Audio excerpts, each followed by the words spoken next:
ဒေသနာတရားဟောသင်ချာတစ်ဖန်ပြန်လေလား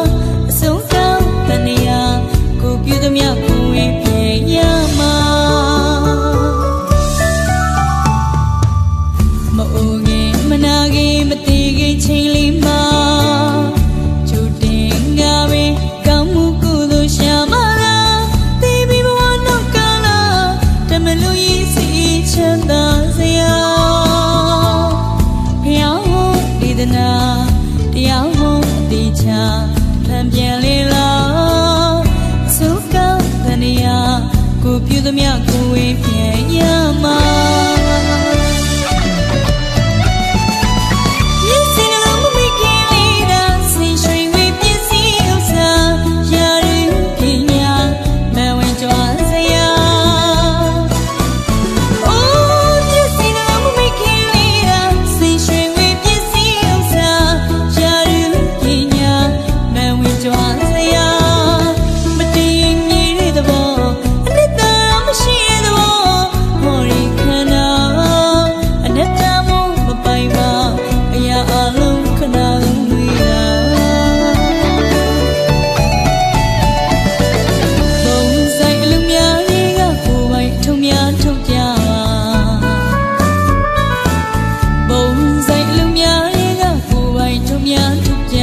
ကြပါစို့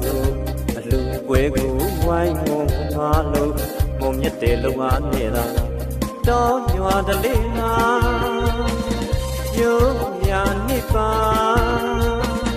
ရေခတ်တဲ့ခွဲမမောမပန်းမဲ့အလူပေးမယ်ကွာတို့တွေအလူမြတ်ဖို့ရတို့တွေအလူရဖို့ပါရွာလေးကအလူပွဲမှာမောင်တို့မဲ့တို့လောက်အားတွေပေးပါ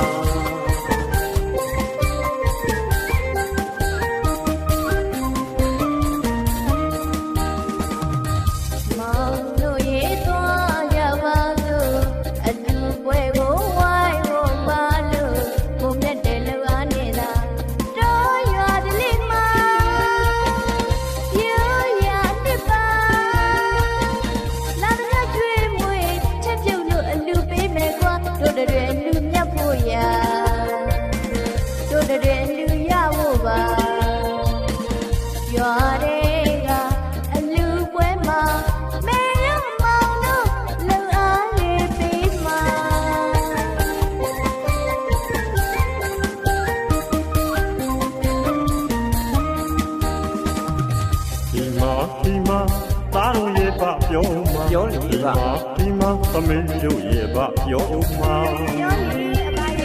အားနဲ့အင်းနဲ့ဝိုင်းဝန်းလုပ်ပေးတဲ့အလူဟာလောက်အားရတာနာအကျိုးတွေကြောင့်သာလူနတ်ပြမနိဗ္ဗာန်တည်အောင်ရောက်နိုင်တာအဘလည်းအလူပေးမှာသားတို့သမီးတို့ရဲ့သားတို့ပါရွာကအလူပွဲမှာလောက်အားဒါနာအလူပေးပါလို့လား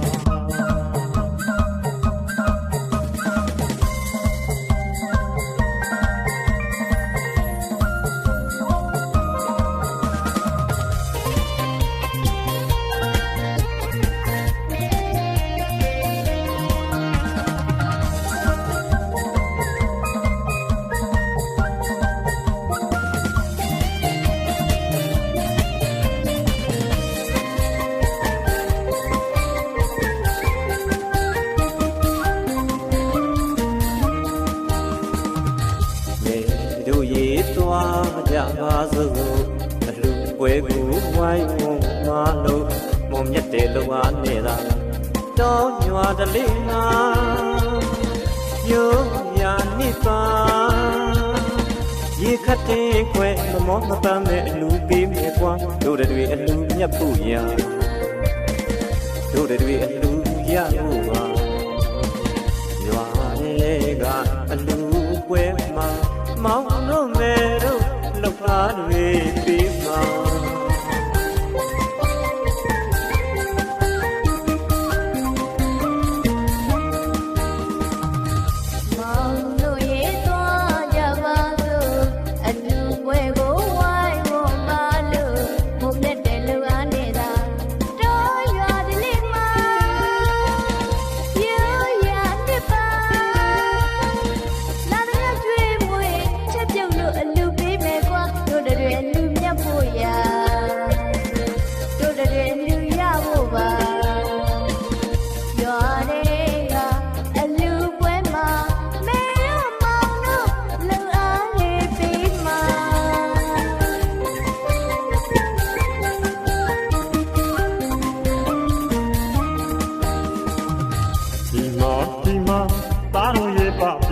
ပြောနေပါဒီမှာသမီးတို့ရဲ့ဗပြောမှာအားနဲ့အင်းနဲ့ဝိုင်းဝန်းလုပ်ပေးတဲ့အလူဟာလောက်အားရတာနာအကျိုးတွေကြောင့်သာလူနတ်ပြမနိဗ္ဗာန်တည်အောင်ရောက်နိုင်တာအဘလည်းအလူပေးမှာသားတို့သမီးတို့ရဲ့သားတို့ပါရွာကအလူပွဲမှာလောက်အားတာနာအလူပေးပါတို့လားသားတို့သမီးတို့ရေရွာထဲကဝဲကြီးမှာလှုပ်အားဒါနအတူပေးရအောင်လာကြသွားကြဖို့ဟုတ်ကဲ့အခါလာကြရင်သွားကြလာကြရင်သွားကြ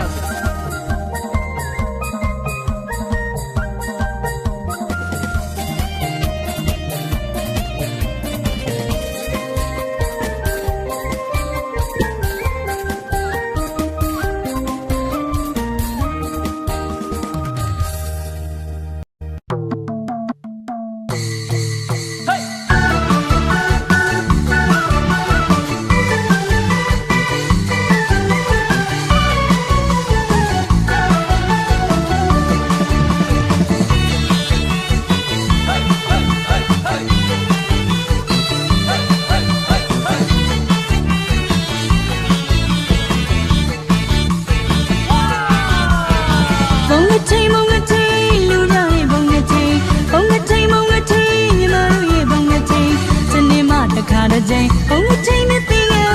ဒူလူတဲ့လေးချေမြတ်ဗုဒ္ဓသာသနာတော်ဒုရှိဖို့ရည်ညွှန်းကာလနာနာလူရောကထေခရမစေချမ်းမသေးသင်ငယ်မကထေခရမစေချမ်းမသေးသင်ငယ်မတော့တို့ရဲ့ဘုံက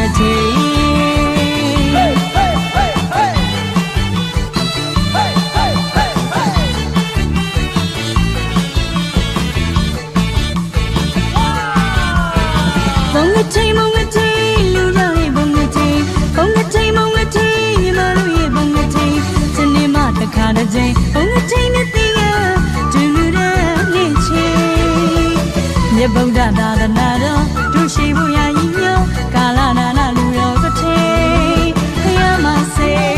ချမ်းမသေးသင်ငယ်မကထေခရမစေချမ်းမသေးသင်ငယ်မတော့တို့ရဲ့ဘုံကထေပရိသပိနဲ့ပြန်ဆိုင်တဲ့ညဉ့်ကြီးနဲ့လဲတဲ့ဘုံကထေပရိသပိနဲ့ပြန်ဆိုင်တဲ့ညဉ့်ကြီးနဲ့လဲတဲ့ဘုံကထေအိုစီဝိုင်းနဲ့ပြောင်းမျိုးကြတဲ့ကထေဒူဘဲဝိုင်းနဲ့ပြောင်းမျိုးကြတဲ့ကထေအိုရှိယိုနဲ့တုံးမကားတဲ့ကထေဆောင်းမောင်ကြီးနဲ့စီတန်လေးတဲ့ကထေမြည်တဲ့နှလုံးပီတီပုံရွှေငါပြောင်းနေဘုံကထေစေတနာပေတရာမဏီအိတ်ခန့်ကျွေးနေဘုံကထေပြောစရာချင်းပြောစရာကထေတရာမချူနေမြမတို့ရဲ့ဘုံကတန်ဘုံကထေ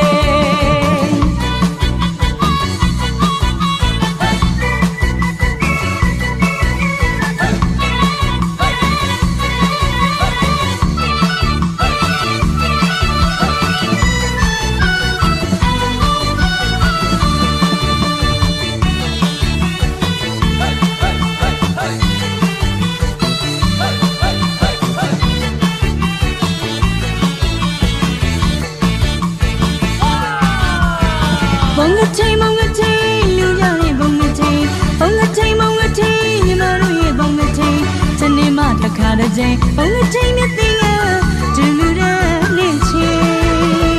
မြတ်ဗုဒ္ဓသာသနာတော်ဒုရှိဖို့ရည်ညွှန်းကာလနာနာလူရောကထေခရမစေချမ်းမသေးသင်ငယ်မကထေခရမစေချမ်းမသေးသင်ငယ်မတော့တို့ရဲ့ဘုံကထေပရိသပိနဲ့ပြန်ဆိုင်တဲ့ညဉ့်ကြီးနဲ့လဲတဲ့ဘုံကထေပရိသပိနဲ့ပြန်ဆိုင်တဲ့ညဉ့်ကြီးနဲ့လဲတဲ့ဘုံကထေအိုစီဝိုင်းနဲ့ပြောင်းမျိုးကြတဲ့ကထေဒူဘဲဝိုင်းနဲ့ပြောင်းမျိုးကြတဲ့ကထေအိုရွှေယိုနဲ့တုံးမကားတဲ့ကထေဆောင်းမောင်ကြီးနဲ့စီတန်လေးတဲ့ကထေမြည်သူနှလုံးပီတီပုံရွှေငါပြောင်းနေဘုံကထေစေတနာပေတရာမဏီအိတ်ခန့်ကျွေးနေဘုံကထေပြောစရာချင်းပြောစရာကထေတရာမချူနေမြမတို့ရဲ့ဘုံကဘုံကထေ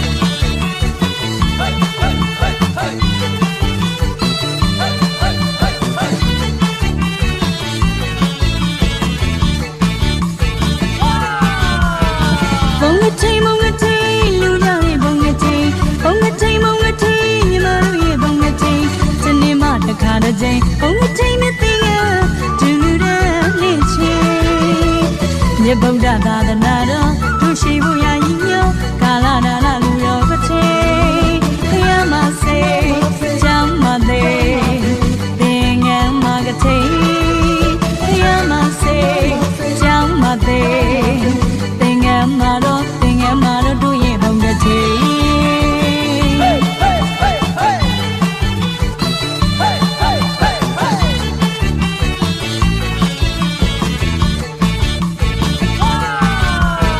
ဘုံငချိဘုံငချိလူကြရဲ့ဘုံငချိဘုံငချိဘုံငချိညီမတို့ရဲ့ဘုံငချိ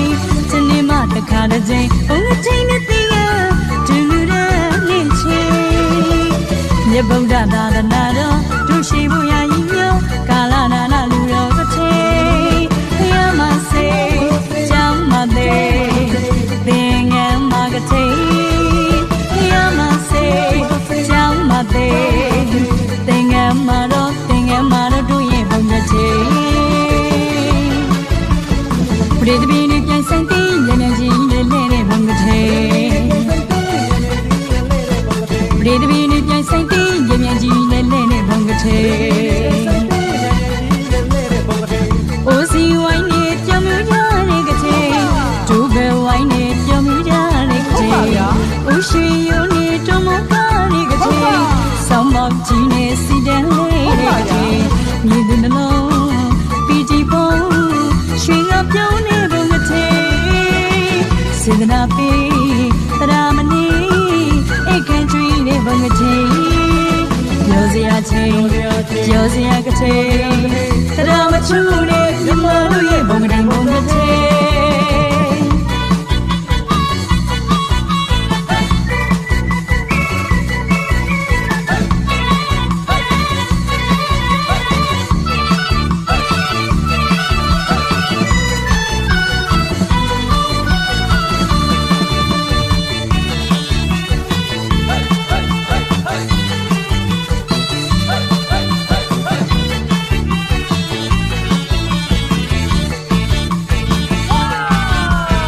ဘုံငချိဘုံငချိလူကြရဲ့ဘုံငချိဘုံငချိဘုံငချိညီမတို့ရဲ့ဘုံငချိစနေမတခါတစ်ချိန်ဘုံငချိမြတ်သေးရဒူလူတဲ့လင်းချေ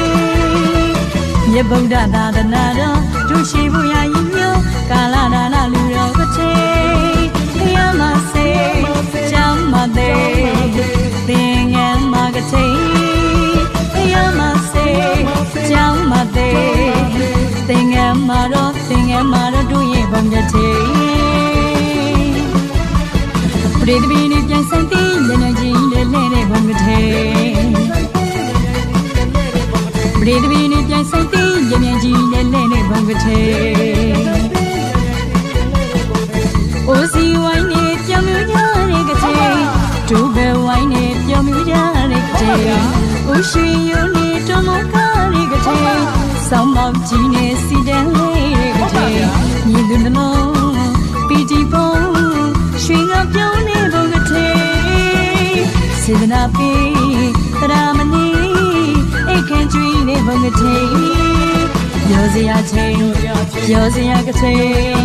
တရာမချူနဲ့မြမတို့ရဲ့ဘုံတစ်ဘုံတစ်ချိန်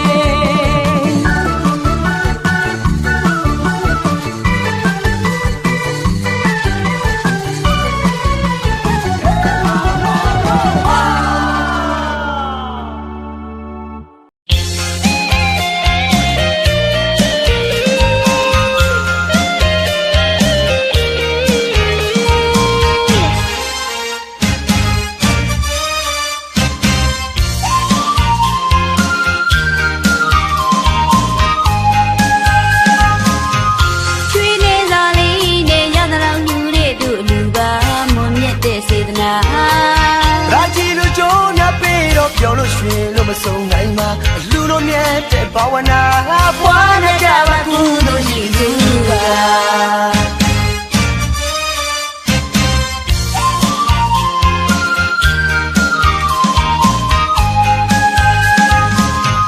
ချွေးနေသာလေးနဲ့ရသလောက်လူတွေတို့လူပါမွန်မြတ်တဲ့စေတနာရာချီတို့ကြိုးနာပေးတော့ပြောလို့ရွှင်လို့မဆုံးနိုင်မှာလူတို့မြတ်တဲ့ဘာဝနာဘွားနဲ့ကြပါကုသိုလ်ရှိသူပါ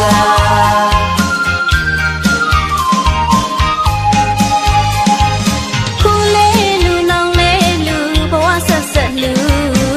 ပေးလို့မကုန်ကြွေးလို့မကုန်မြင့်မြတ်တဲ့လူကြံရွယ်လို့ကုသိုလ်ယူတဲ့လူလို့ကုသိုလ်ယူနေတိုင်းကုသိုလ်ယူဝန္တာရရှိလူရဲ့လူတို့ရဲ့လူရှင်မြူနေတဲ့ပြိတ္တတွေရှမ်းနေတဲ့လူဒီစင်ရ ချမ်းနေတဲ့လူ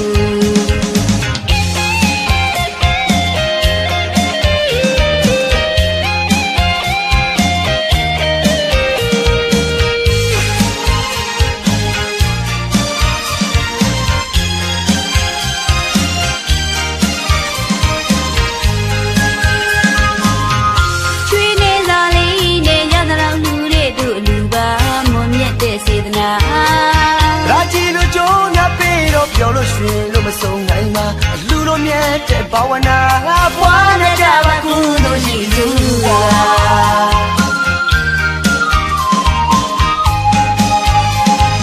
ခုလေးလူနောင်လေးလူဘဝဆက်ဆက်လူပြီးလို့မကုန်ကြွေးလို့မကုန်မြင့်မြတ်တဲ့လူ ကြံရွယ်လို့ကုသိုလ်ယူ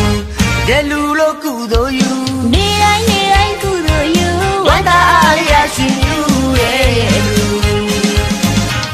တို့ရဲ့လူရှင်မြူးနဲ့အတွေ့အကြုံတွေရှင်းနေတဲ့လူ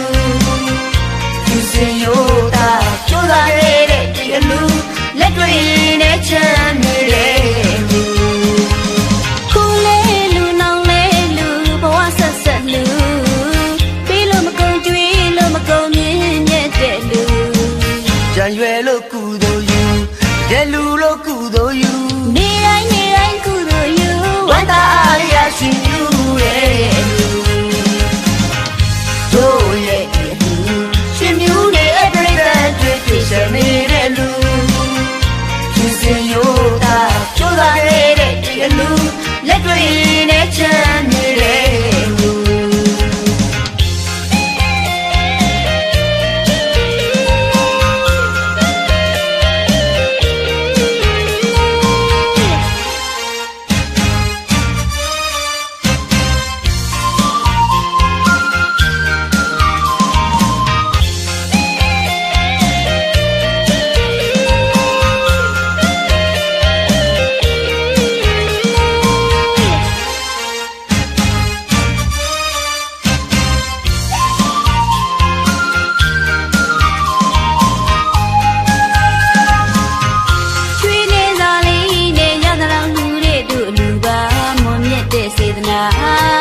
ရာချီလိုကြိုးငါပေးတော့ပြောလို့ရွှင်လို့မဆုံးနိုင်မှာအလူလိုမြတ်တဲ့ဘာဝနာဘွားနဲ့ကြပါကုသိုလ်ရှိသူက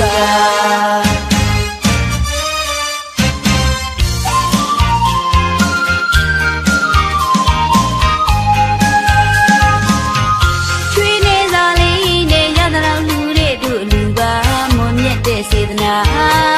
ရာချီလိုကြိုးငါပေးတော့ပြောလို့ရွှင်လို့မဆုံးနိုင်မှာအလူလိုမြတ်တဲ့ဘာဝနာဘွားနဲ့ကြပါကုသိုလ်ရှိသူက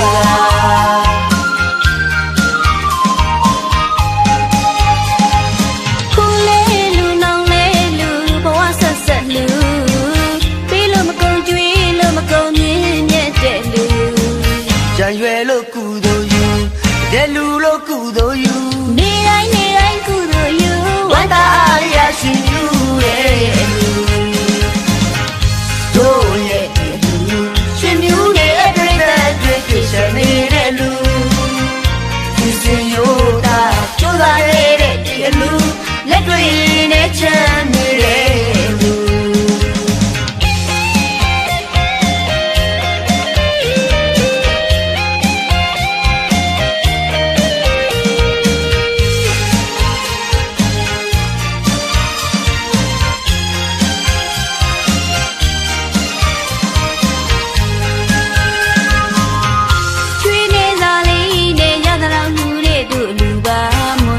စေတနာ ရာချီလိုကြိုးငါပေးတော့ပြောလို့ရွှင်လို့မဆုံးနိုင်မှာအလူလိုမြတ်တဲ့ဘာဝနာဘွားနဲ့ကြပါကုသိုလ်ရှိသူက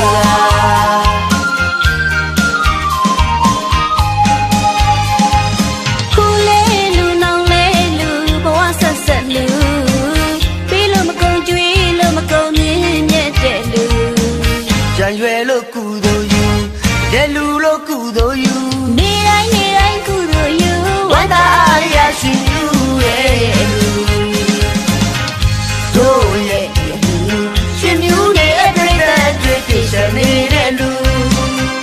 သူစင်ရိုးတာကြိုးစားခဲ့တဲ့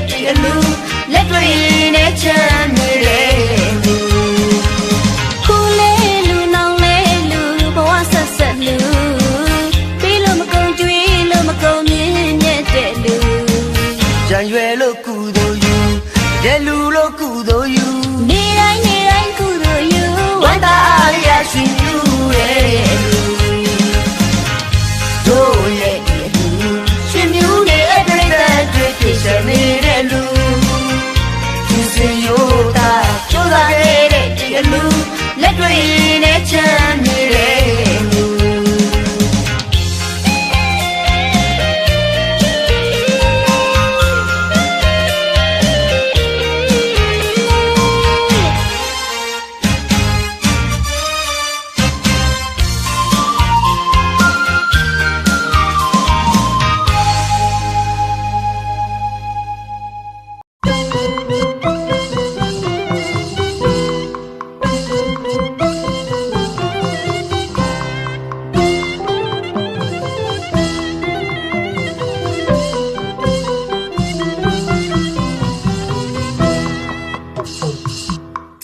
ဖယားမစိတ်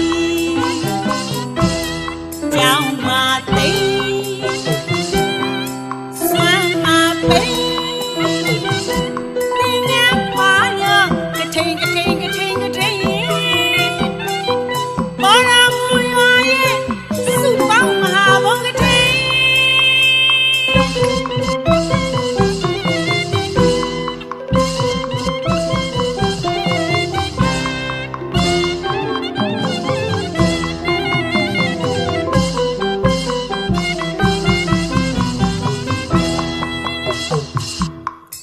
ဖယားမစိတ်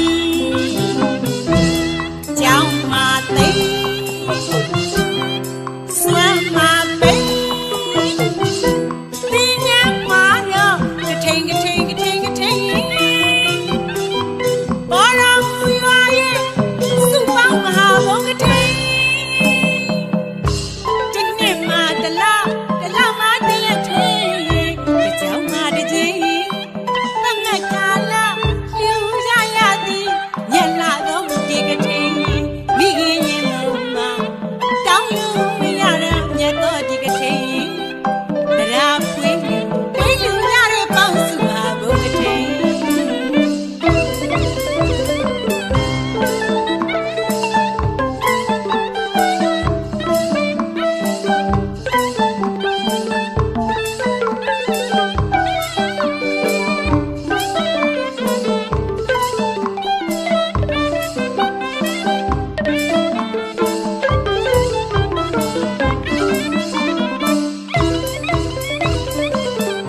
တစ်နှစ်မှ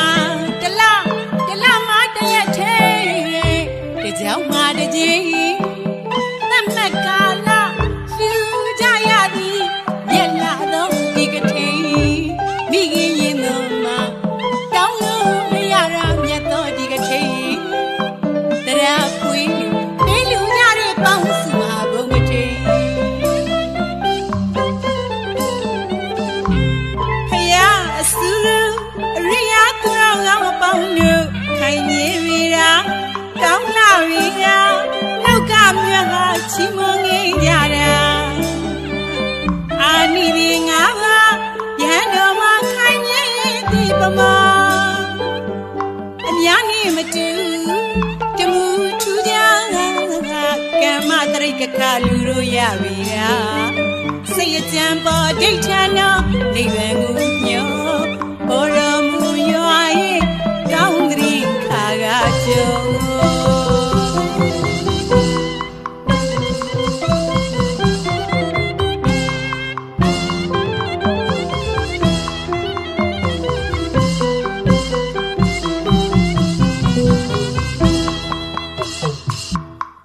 ဖယားမစိတ်ကြောင်းမသိစွမ်းမပိပင်ငါပါတော့ကထိန်ကထိန်ကထိန်ကထိန်ဘောရမူရွာရဲ့စုပေါင်းမဟာဘုံကထိန်ဒီနေ့မှတလားမှတရက်ထဲဒီကြောင်မှတစ်ချိန်တမက်ကာလလူကြရသည်ညက်လာတော့ဒီကထိန်မိခင်ရင်တော့မှတောင်းလို့မရတာမြတ်တော့ဒီကထိန်တရားဖွင့်လူပေးလူရတဲ့ပေါင်းစုပါဘုံကထိန်ဖယားအစူအရိယာသူတော်ကောင်းအပေါင်းတို့ခိုင်မြေပြီရာကောင်းလာပြီရာနောက်ကမြတ်ဟာချီးမွမ်းခဲ့ကြတာ ပြည်သူငါကရဲတော်မှာခိုင်းနေဒီပမာအများနဲ့မတူတမှုထူးကြကံမတရိကခလူတို့ရပြီတာစိတ်အကြံပေါ်ဒိဋ္ဌာနောနိဗ္ဗာန်ကိုညော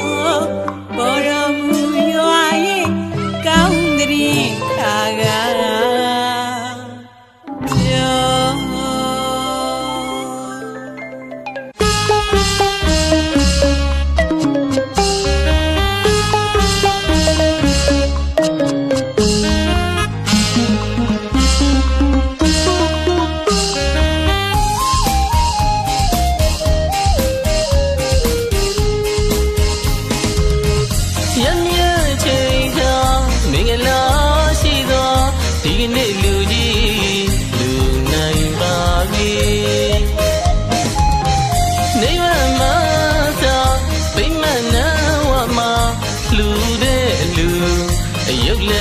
မရွေ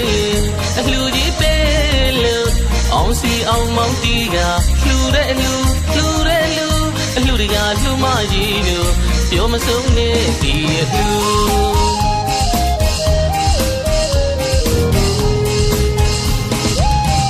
ရမြဲချိန်ကမင်္ဂလာရှိသောဒီကနေ့လူကြီးလူနိုင်ပါပြီ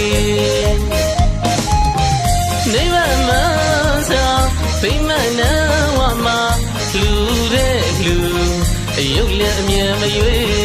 အလှူကြီးပေးလို့အောင်စီအောင်မောင်းတီးကလှူတဲ့လှူအလှူတွေကလှူမကြီးတို့ပြောမဆုံးနဲ့ဒီအလှူ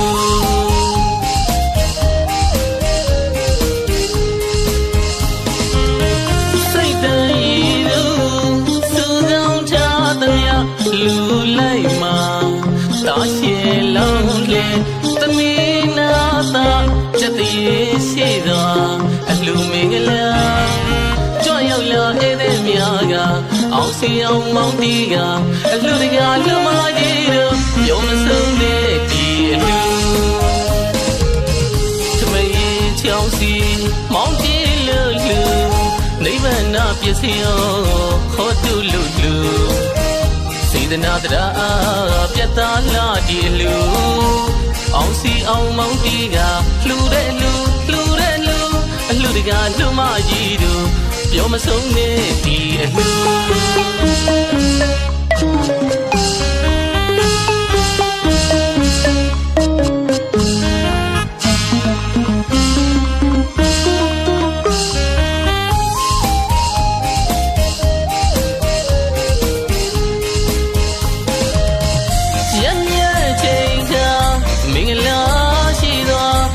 နေ့လူကြီးလူနိုင်ပါပြီနေမမသာဗိမာန်နာဝမှာလှူတဲ့လှူအယုတ်လည်းအမြဲမရွေအလှူကြီးပေးလို့အောင်စီအောင်မောင်းတီးကလှူတဲ့လှူအလှတွေကလှူမကြီးတို့ပြောမဆုံးနဲ့ဒီအလှူ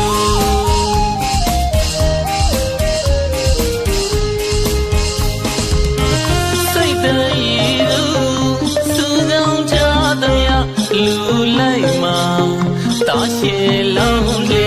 သမီးနာသာချက်တည်းရှိသောအလှမင်္ဂလာကြွရောက်လာတဲ့များကအောင်စီအောင်မောင်းတီးက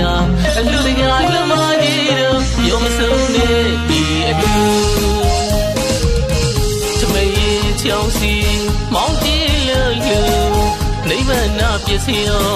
ခေါ်တူလို့လူစေတနာတရားပြတ်သားလာဒီလူအောင်စီအောင်မောင်းတီးကလှူတဲ့လူအလှတွေကလှမကြီးတို့ပြောမဆုံးနဲ့ဒီအလှ